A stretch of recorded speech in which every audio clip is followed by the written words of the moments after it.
மயிலாடுதுறை திருஇந்தலூர் கலுக்காணி முட்டத்தில் இந்து சமய அறநிலையத்துறைக்கு சொந்தமான மரகதவல்லி அம்பாள் சமேத கருணைபுரீஸ்வரர் கோயில் உள்ளது.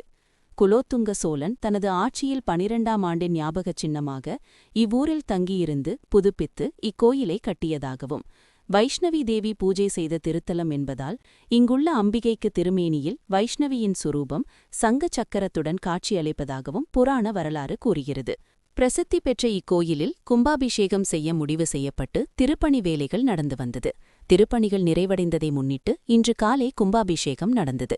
முன்னதாக கடந்த 14ஆம் தேதி கணபதி ஹோமம், நவகிரக ஹோமம் உள்ளிட்ட பூஜைகளுடன் முதல் கால யாகசாலை பூஜை தொடங்கியது.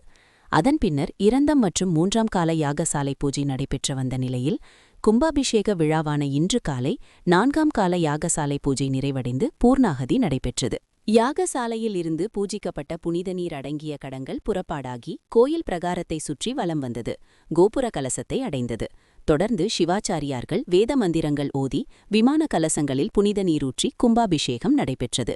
பின்னர் மகாபிஷேகம் செய்து தீபாராதனை காட்டப்பட்டது. அறநிலையத்துறை இணை ஆணையர் சிவகுமார், துணை ஆணையர் ரவிச்சந்திரன், ஆய்வாளர் ஆரோக்கியமதன், செயல் அலுவலர் ரம்யா மற்றும் ஏராளமான பக்தர்கள் கலந்து கொண்டு சாமி தரிசனம் செய்தனர்.